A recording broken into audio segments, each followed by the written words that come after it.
Oh, that sucks.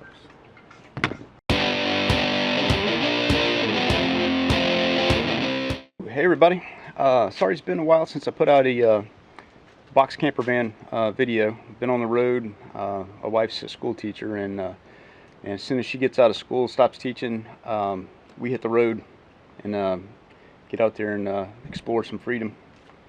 But anyway, the plan is she's on board with this this RV now, and we're selling the other one, which I've been getting it ready for the new owner. He's sent me a deposit on it. It's coming down from New York, and he'll be driving it back. So I was trying to get everything ready to go for him, and I haven't been working on the camper that much. It's been sitting here because we've been on the road so much, and my work is getting a lot busier too. So anyway, the plan is now she wants it ready by October. We're going to go to Biloxi in it, and plan on maybe doing some boondocking near the beach. So that's the plan. So it's got to be ready to hit the road, and generator's got to be working AC. The basics. I might not have all the plumbing done because we don't necessarily use that all the time. That's something that can come along a little later. But everything's got to be secured and power working. And of course the engine and the AC and power windows and all that stuff. I've got to have that ready. So there's going to be a big push from right now till October to get this thing roadworthy and ready to camp. So thanks for waiting on me to get started back on this, and we're ready to go. Here is one of my ideas that is not going to pan out too good. These are the steps that I picked up at the metal scrapyard, and I thought, man, these things would be great. I could just put them up under here and slide them up under here, and then have them slide out.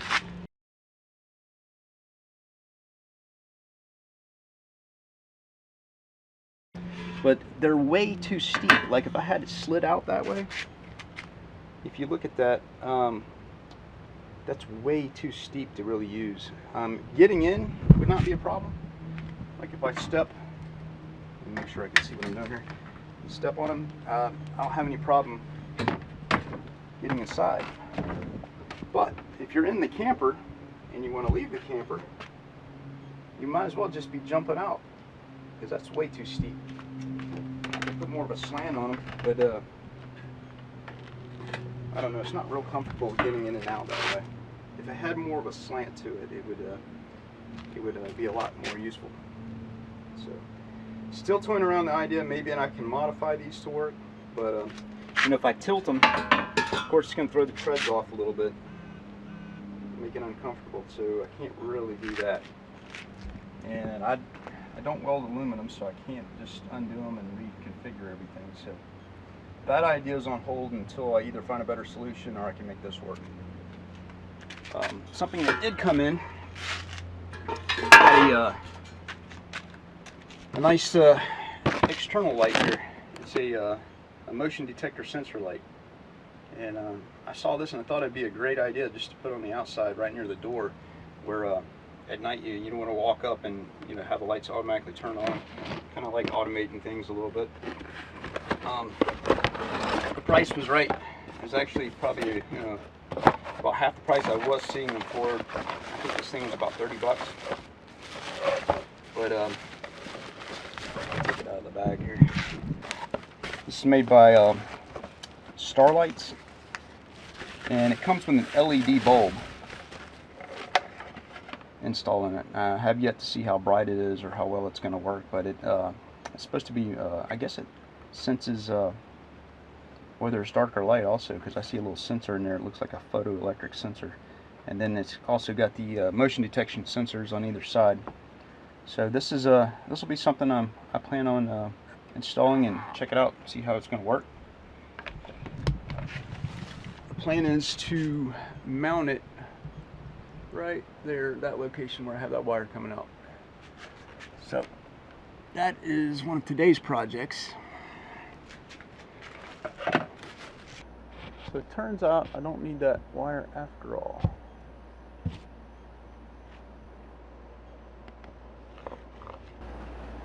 So check this out, guys. I was just looking at the wiring. I just totally ignored the yellow wire. Of course, this is a positive, negative, and this right here, this little wire is a trigger. If you want to trigger something, trigger a relay, and like light a light up or trigger another light in elsewhere in the RV, that's what that's for. So that's pretty cool they added that in there.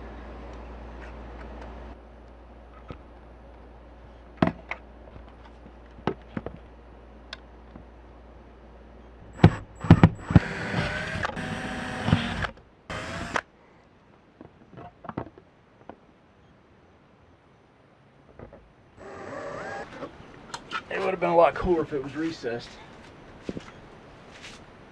Boy, that thing stands out like a big sore thumb. Huh. Well, let's see what it does.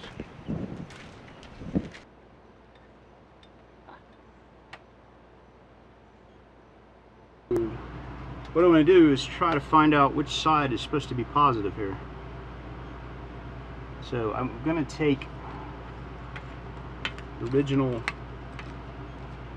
power supply, and the LED, it plugs into one of these sockets here. And somebody out there probably knows this just by looking at it, you know, which side the line's on and all that, but I'm not one that does, so I'm going to test it out so I can tell which side's positive, which side's negative. And I don't hook it up in reverse. So I need to put this to a power source. Whoa, man, that little joker's bright. Check that out. Whew, that puts out some light. Well, that's awesome. Put some light on my work here. So what I need to do, take my meter, even though I have all this light. Alright, I got it right the first time. If this would have been reversed, I've got a negative sign that pops up on my meter here, and I don't know if you can make that out or not, but when I hook it up I don't get a negative sign. If I were to reverse these like so,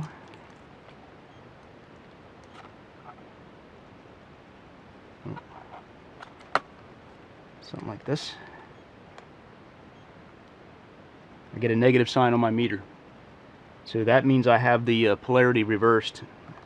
I have the negative on the positive side and the positive on the negative side. So that means this side is positive, and that means the side with the line for the LED right there is the positive. So I don't hook it up incorrectly and get the polarity backwards. Ta-da! I'm gonna order another set of these, man. They're only 16 bucks. They're really nice. Pretty good quality too. I'm gonna put like some kind of a door jamb switch right here.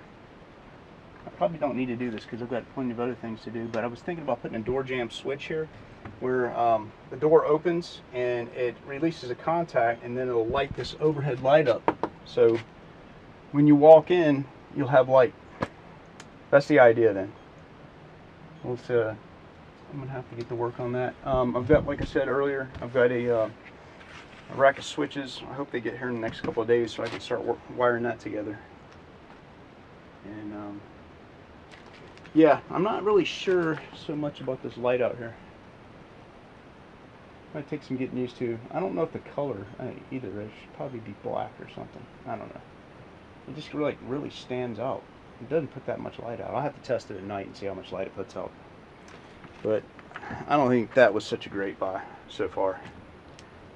Some of you guys mentioned, I say, hey, wow, man, I wish I had all those tools and everything. Well, most of these tools, like these tools you see here, these DeWalt drills and impact driver and this meter right here, I did not buy these brand new. I went to your local pawn shop and picked them up for, you know, probably certainly less than half price of what you'd pay for them normally. It's just according to whether they need to sell them right away or not. But I mean, you can get some excellent deals at pawn shops. You just got to, you know, walk in at the right time and catch what they have on sale. And they're always, the ones I deal with, they usually bargain on the price. So you can usually count on knocking 25 to 30% off of whatever they have it marked on. And sometimes they'll have like brand new prices on it, you know, because they know you're going to do that anyway. But it's worth doing. I mean, totally.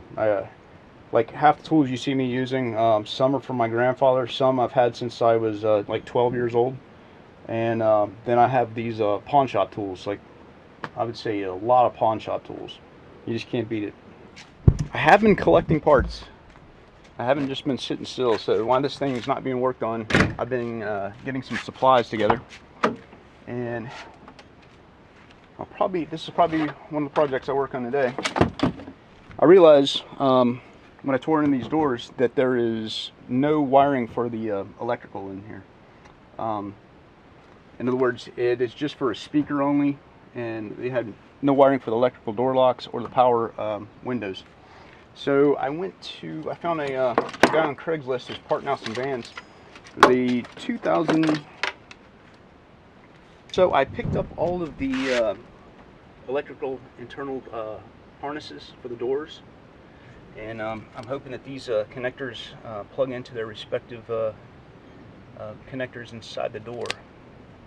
Everything should work out, I'm hoping. The vehicle that I retrieved this from is a 2003, and this is a 2006. So I'm hoping everything matches up. I probably didn't need these, but I wasn't sure because I have the electric door locks, and we just wanted to make sure that all the connections were worked correctly. One thing I did not get yet is the window regulators. I'm going to have to go back and retrieve those. But I plan on installing this wiring in the doors, and at least getting the locks working, and I'll go back and get the window regulators and install those. So that's something that I will probably be working on today.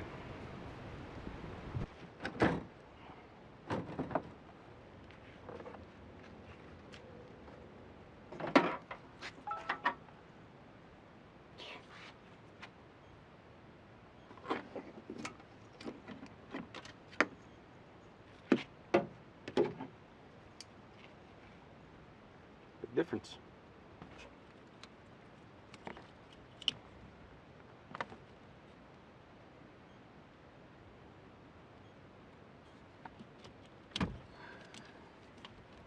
Okay guys, I ran into a bit of a snag while trying to convert these doors over to power. I realized that this wiring harness right here is not fully complete. I guess it's the dash wiring harness that goes up in there. I guess because this is a cutaway van, and I guess there's no use in putting wires in there if they don't need to waste materials. If you notice, there's like one pin here, and this has got 3 pins. This is the electric door wiring harness, and if you'll notice all the wires that we have in here, and we've got 4 pins on the top, 2 pins on the bottom, so we're missing pins here to make it work. And there's only 1 pin on this side, whereas I have you can see I've got about 5 different wires right here. So I've got to correct this situation, which means this wiring harness needs to be replaced. So not as easy as I thought, converting to power. If these doors were manual and they stayed manual, the new panels would fit on just fine. I wouldn't have any problems with it. But the actual fact that I'm converting it to power is going to make it a lot harder. This may be a project that I complete a little later, because it's not necessary to have it running. I could just use the manual door locks and manual windows.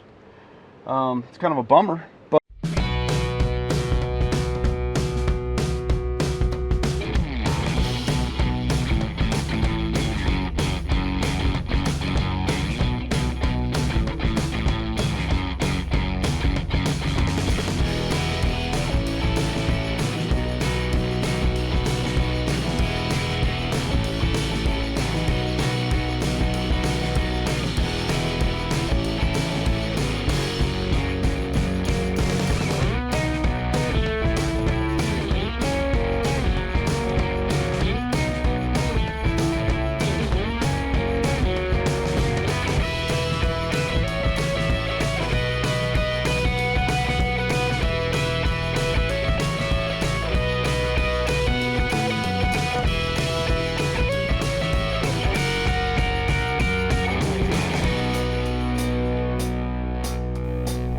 Thanks for watching and subscribing, guys. Now get out there and build it. Don't buy it.